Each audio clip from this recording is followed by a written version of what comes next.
الحمد لله نحمده ونستعينه ونستغفره ونؤمن به ونتوكل عليه ونعوذ بالله من شرور أنفسنا ومن سيئات أعمالنا من يهده الله فلا مضل له ومن يضلله فلا هادي له ونشهد أن لا إله إلا الله وحده لا شريك له ونشهد أن سيدنا ومولانا محمدًا عبده ورسوله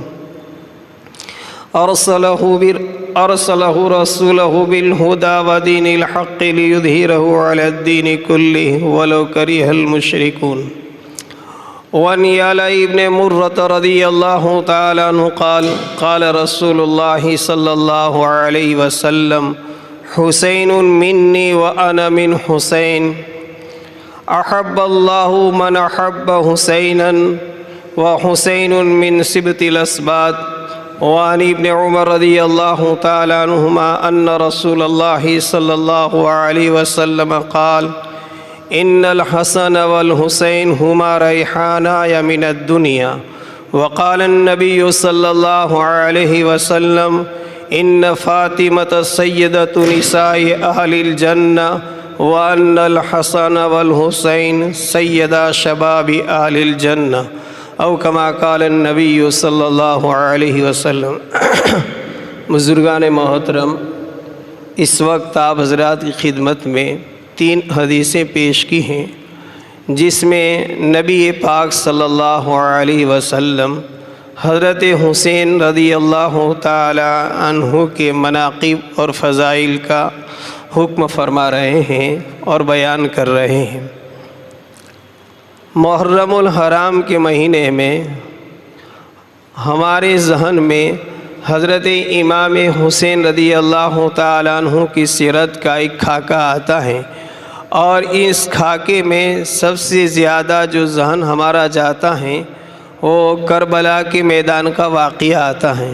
یقیناً کربلا کا واقعہ بہت ہی المناک اور دردناک واقعہ ہے، لیکن حضرت امام حسین رضی اللہ تعالی عنہ کا مقام اور حضرت امام حسین رضی اللہ تعالی عنہ کی سیرت کیا تھی، اس وقت ہمیں یہ بھی جاننا ضروری ہے تاکہ آپ کی سیرت کو جان کر ہم صحیح معنوں میں سچی اور پکی آپ کی محبت کا اظہار کر سکیں.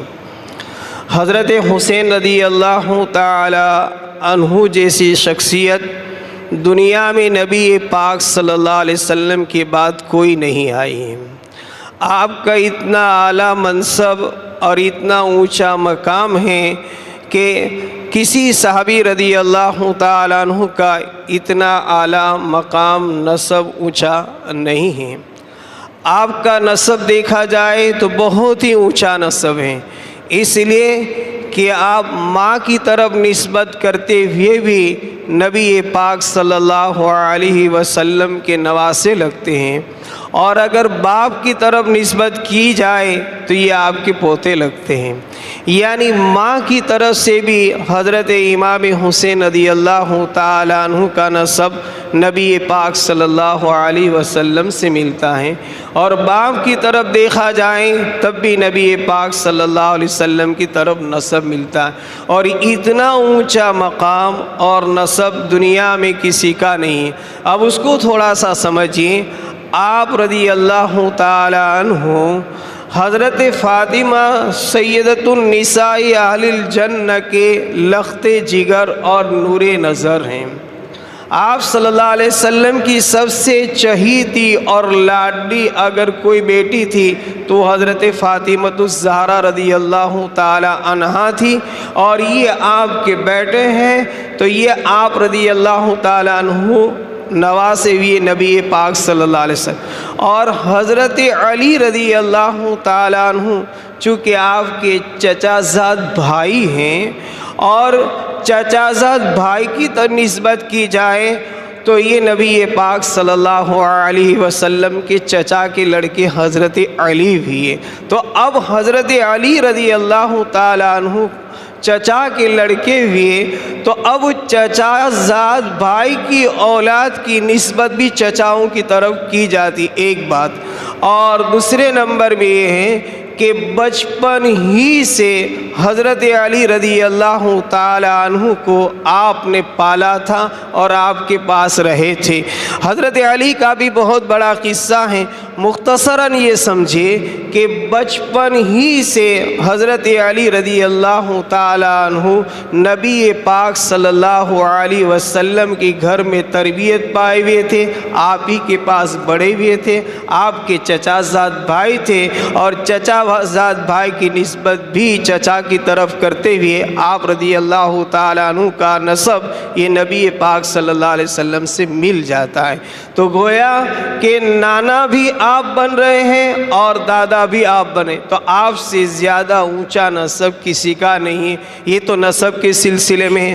اب حضرت امام حسین رضی اللہ تعالیٰ عنہ کی ولادت کا جو قصہ ہے، اور پھر نبی پاک صلی اللہ علیہ وسلم نے آپ کی جو مناقب بیان فرمائے وہ یہ ہیں کہ ایک مرتبہ حضرت عباس رضی اللہ تعالیٰ عنہ کی زوجہ محترمہ حضرت ام فضل رضی اللہ تعالیٰ عنہ، جو یہ نبی پاک صلی اللہ علیہ وسلم کی چچی لگتی ہیں رشتے میں، انہوں نے ایک خواب دیکھا، اور خواب اتنا المناک اور دردناک اور بھیانک تھا کہ جس سے حضرت ام فضل رضی اللہ تعالیٰ عنہ بہت ہی گھبرا گئی اور بہت ہی ڈری، اور ڈر کے مارے اور گھبرائی ہوئے نبی پاک صلی اللہ علیہ وسلم کی خدمت میں حاضر ہوئی، اور حاضر ہونے کے بعد عرض کیا کہ یا نبی اللہ، میں نے آج رات ایک بہت ہی دردناک اور بھیانک اور ڈراؤنا خواب دیکھا ہے،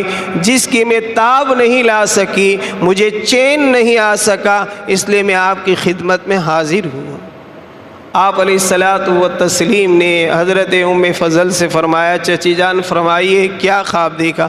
فرمایا کہ یا نبی اللہ، خواب میں نے کیا دیکھا کہ عجیب و غریب ہوا کہ رات کے وقت اچانک آپ کے جسم اطہر سے، آپ کے جسم مبارک سے ایک گوشت کا ٹکڑا نکلا اور وہ سیدھا میری گود میں آ کر پڑا۔ جب یہ خواب دیکھا کہ پیارے آقا صلی اللہ علیہ وسلم کے جسم مبارک سے گوشت کا ٹکڑا نکل کر میری گود میں آیا، تو مجھے رات کو چین نہیں آیا، سکون نہیں آیا، اور میں گھبرا گئی اور بیتاب ہو گئی، اس لیے صبح آپ کی خدمت میں آئی ہوں کہ یہ ماجرا کیا ہے۔ نبی پاک صلی اللہ علیہ وسلم نے حضرت ام فضل کو اطمینان دلاتے ہوئے ارشاد فرمایا، رأیتی خیرن، تو نے بہت ہی اچھا خواب دیکھا ہے، یہ ڈرانے کی اور گھبرانے کی ضرورت نہیں ہے، اور یہ کوئی دردناک اور المناک خواب نہیں ہے، بلکہ یہ خواب بہت ہی مبارک خواب ہے، اور بہت ہی خوش کن خواب ہے، اور بہت ہی اچھا خواب ہے۔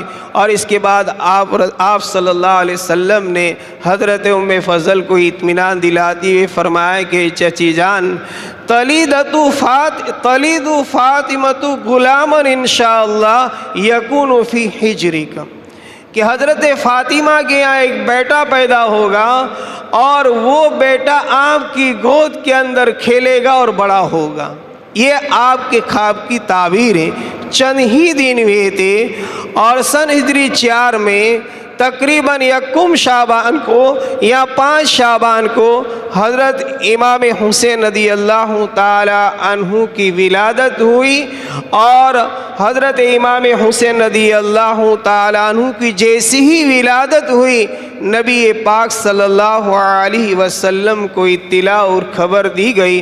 آپ علیہ الصلاۃ والسلام فوراً حضرت فاطمہ کے گھر تشریف لائے، اور تشریف لانے کے بعد آپ کو گود میں لیا، تہنیک کی، کھجور چبا کر آپ کے منہ میں ڈالا، اور اس کے بعد آپ کے داہنے کان میں اور بائیں کان میں اذان اور اقامت کی، اور اس کے 7 دن کے بعد آپ کے سر کے بال مبارک مونڈے، اور پھر آپ کی ختنہ کی، اور آپ کا نام حسین رکھا، اور اس کے بعد آپ نے عقیقہ کیا۔ یہ مختصر سا حضرت امام حسین رضی اللہ تعالیٰ عنہ کا خاکہ ہے۔ اس کے بعد نبی پاک صلی اللہ علیہ وسلم نے جو حضرت امام حسین سے محبت اور تربیت کی ہے وہ ہمیں دیکھنا ہے۔ محبت کے نتیجے میں آپ علیہ الصلاۃ والتسلیم نے حضرت حسین کو فرمایا حسین منی وانا من حسین، احب اللہ من احب حسینا وحسین سبط من الاسباط۔ اس روایت میں تقریباً نبی پاک صلی اللہ علیہ وسلم نے حضرت امام حسین کا 4 مرتبہ نام لیا ہے اور ذکر فرمایا کہ حسین منی، حضرت امام حسین رضی اللہ تعالیٰ عنہ تو مجھ میں سے، وَأَنَا مِنْ حسین، اور میں بھی گویا حسین ہوں۔ اور آگے آپ نے فرمایا احب اللہ من احب حسینا، جو آدمی زمین پر حضرت امام حسین رضی اللہ تعالیٰ عنہ سے محبت کرے گا اللہ اس سے محبت کریں گے۔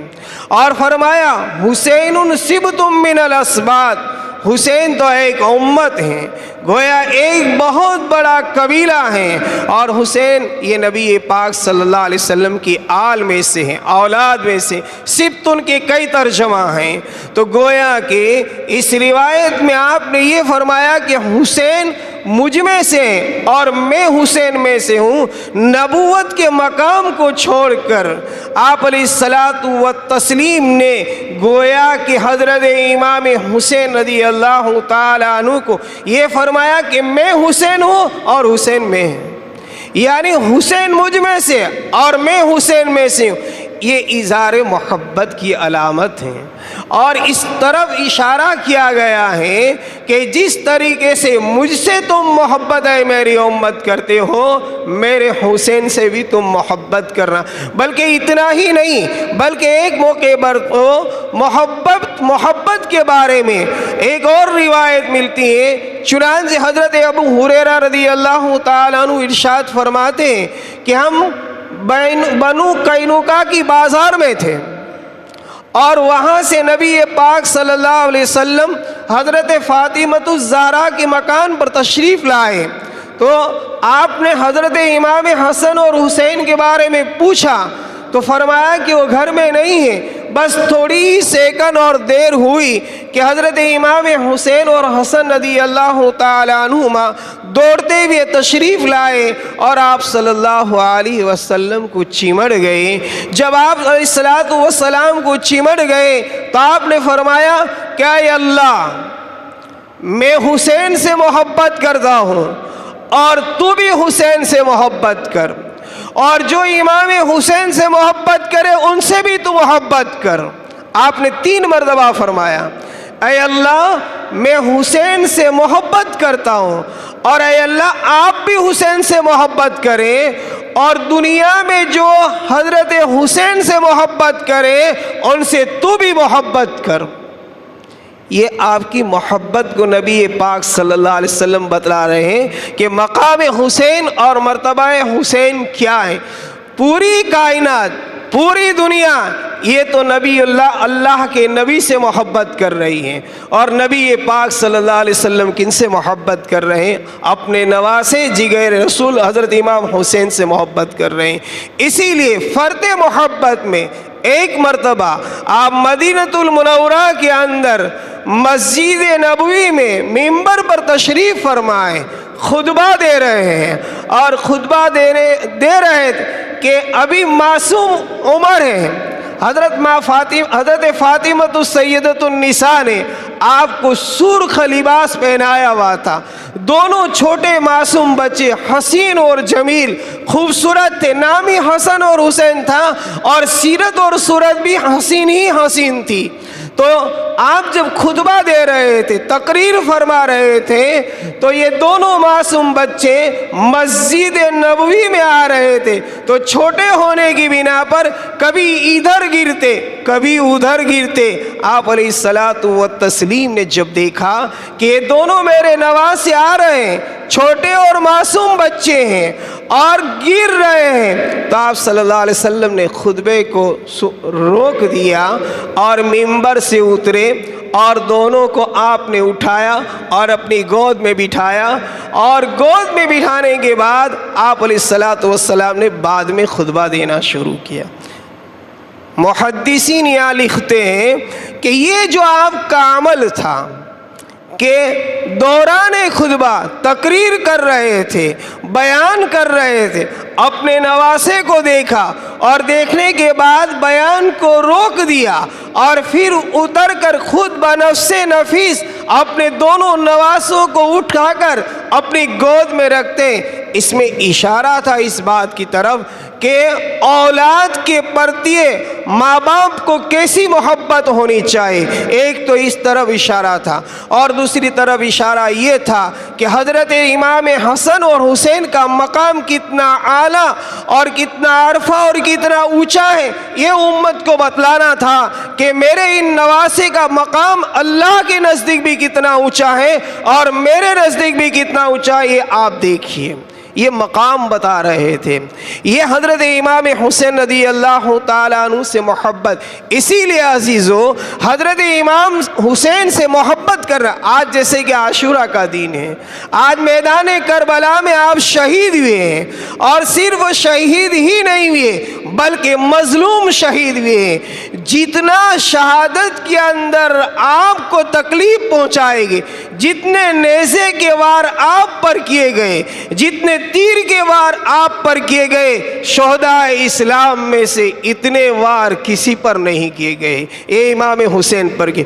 اور جس مظلوم ہونے کی حالت میں آپ کو شہید کیا گیا، 72 گھنٹے آپ کو 3 دن تک پانی نہیں ملا، سجدے میں سر کٹوایا، اور امت کو بتلائے گئے کہ نانا جان کے دین کی اشاعت کے لیے اور دین کو پھیلانے کے لیے اگر جان بھی چلی جائے تو کوئی پرواہ نہیں، لیکن دین پر آنچ نہیں آنی چاہیے۔ یہ کربلا کا واقعہ اس طرف اشارہ کر رہا ہے، انشاءاللہ اس پر آ رہے ہیں، لیکن کہ یہ رہا تھا کہ حضرت امام حسین سے جو آپ کو محبت تھی، وہ محبت اس طرح کی تھی کہ آپ صلی اللہ علیہ وسلم نے حسین کا وجود گویا بنفس نفیس اپنا وجود بتلایا، اور یہ فرمایا کہ حسین میرے جگر کا گوشہ اور ٹکڑا ہے۔ اسی لیے ایک روایت میں آتا ہے کہ جو ان کو تکلیف پہنچاتا ہے گویا وہ ان کو تکلیف پہنچاتا، جو ان سے بغض رکھتا ہے گویا وہ مجھ سے بغض رکھتا ہے۔ حضرت امام حسین سے محبت عزیزو یہ بھی ایک ایمان کی علامت ہے، لیکن کیا محبت کس نام کا، محبت کس چیز کو کہتے ہیں؟ صرف کربلا کے میدان کے واقعے کو بیان کر دینا اور مظلوم شہادت کا ذکر کر دینا اور آپ کی پوری سیرت کو بھول جانا، عزیز دوستو یہ بھی بہت بڑا ظلم ہے۔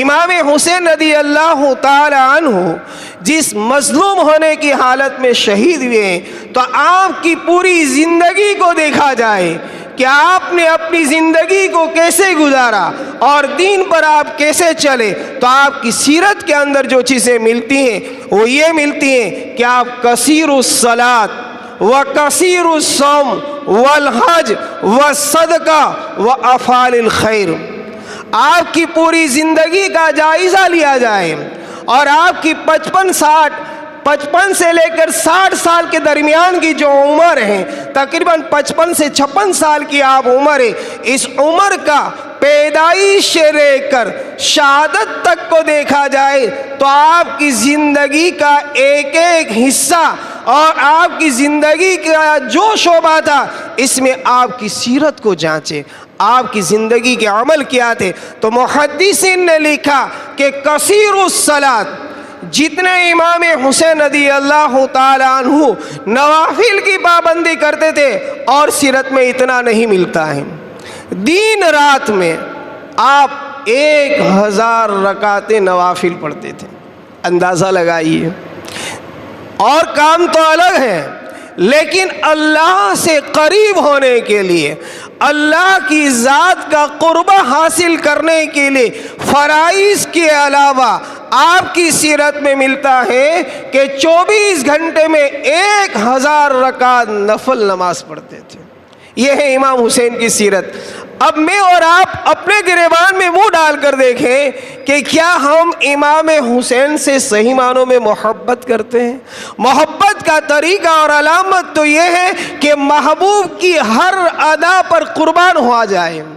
محبوب جو کرے وہ محبت کرنے والے کو کرنا چاہیے، تب تو سچا عاشق اور سچا محبت کرنے والا شمار ہوتا۔ اور اگر صرف الفاظ کے دعوے ہوں، لفظ سے ذکر کیا جائے اور سیرت اس کی اپنائی نہ جائے، اس کی اداؤں کو نہ اپنایا جائے، اس کے کہنے کو نہ اپنایا جائے، اس کے اعمال کو نہ اپنایا جائے، اس کی سیرت کو اختیار نہ کیا جائے، تو عزیزو یہ لفاظی ہیں اور یہ صرف زبانی خرچ ہیں، اس کو حقیقی محبت نہیں کہتے۔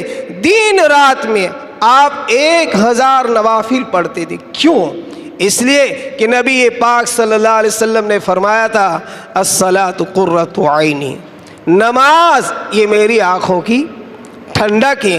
اور آپ سمجھتے تھے کہ نانا جان کو دنیا میں سب سے زیادہ محبوب چیز تھی تو وہ نماز تھی، تو جو میرے نانا کو پسند تھا وہی میں بھی پسند کروں۔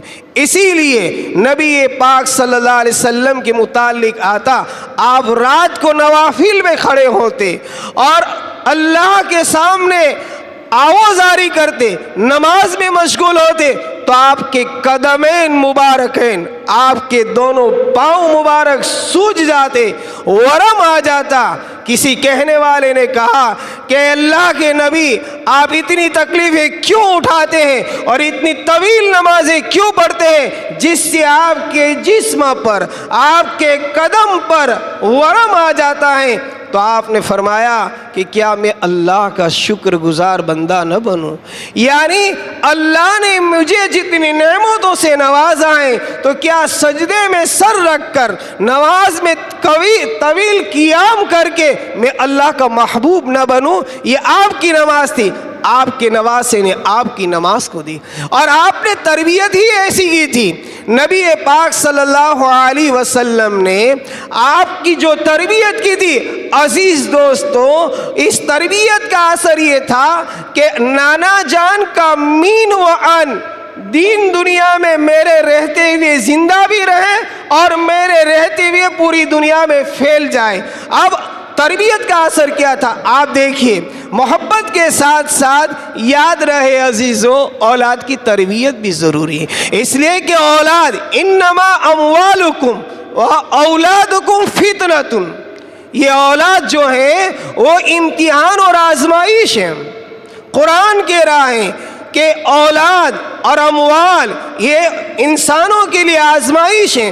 اس آزمائش میں کہیں احکام شریعت سے ہٹ کر اولاد کی تربیت نہ ہو، کہیں احکام شریعت سے ہٹ کر اولاد کی محبت میں غلو نہ ہو، محبت بھی ہو تو عزیزو شریعت کے دائرے میں رہتے بھی ہو، اور محبت کے ساتھ ساتھ صحیح تربیت بھی ہو۔ آپ محبت تو وہ کر رہے تھے جو آپ نے ابھی سنا، لیکن تربیت کیسی تھی؟ ابھی چھوٹے معصوم بچے ہیں، بہت بچے ہیں، جیسے چھوٹے بچے ہوتے گھر میں کھیلتے ہیں۔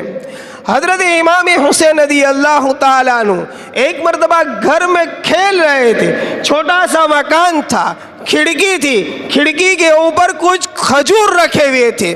حضرت امام حسین رضی اللہ تعالیٰ عنہ نے کھڑکی پر چڑھ کر وہ کھجور لیے اور کھجور لینے کے بعد اپنے منہ میں ڈالا۔ آپ صلی اللہ علیہ وسلم نے دیکھا کہ حضرت امام حسین کھجور منہ میں ڈال رہے ہیں۔